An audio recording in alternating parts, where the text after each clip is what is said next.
నా దేవుడు ప్రత్యేకంగా కొన్ని కార్యాలు మీ జీవితాల్లో చేయాలని ఆశపడుతున్నారు ఈ రాత్రి. హల్లెలూయా.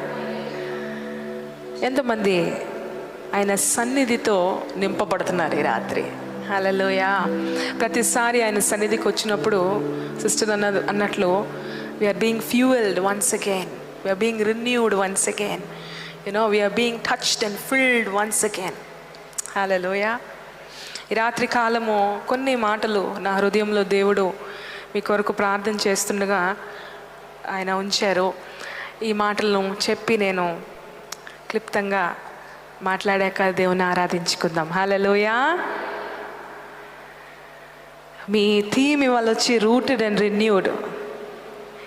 అండ్ రిన్యూడ్ ఇన్ క్రైస్ట్ కదా. దేవునిలో మీరు వేరుపరచబడి మీరు నూతనమగుచున్నారంట. హల్లెలూయా. ఎంత అద్భుతమైన విషయం ఇది. కేవలం దేవుని సన్నిధిలోనే మనకి జరుగుతుంది. మనం పునరుద్ధరించబడము, మనం నూతనపరచబడము మన జీవితాల్లో. ఈ రాత్రి కాలము దేవుడు ఒక విషయాన్ని, ఒక ప్రత్యేకమైన అంశంలో మనందరినీ పురికొల్పించి మనల్ని పునరుద్ధరించాలని ఇష్టపడుతున్న దేవుడు. అది మీ మధ్యలో నేను ఈ రాత్రి కాలం ఉంచబోతున్నాను. వాక్యం సెలవిస్తుంది. కొలసీలకు రాసిన పత్రిక, అలాగే ఎఫెసీలకు రాసిన పత్రికలో మీరు తీనక్కర్లేదు ఈ మాటలు, మిగతా వచనాలు మనం చూసుకుందాము. క్రీస్తులో మనం నాటబడిన స్త్రీలుగా, వేరుపరచబడిన స్త్రీలుగా మన విశ్వాసమందు మనం స్థిరపరచబడుతున్నామంట. హల్లెలూయా. అలాగే రెండోది, ఆయన ప్రేమలో వేరుపరచబడుతున్నామంట. ఆయన ప్రేమలో మనము ప్రేమయందు వేరుపరి మనం స్థిరపరచబడుతున్నాం. ఆయన ప్రేమ యొక్క ఎత్తు, లోతు, వెడల్పు ఏమైనదో ఆయన అపారమైన ప్రేమతో నన్ను ప్రేమిస్తున్నారు. ఎంతమంది నమ్ముతున్నారు? హల్లెలూయా.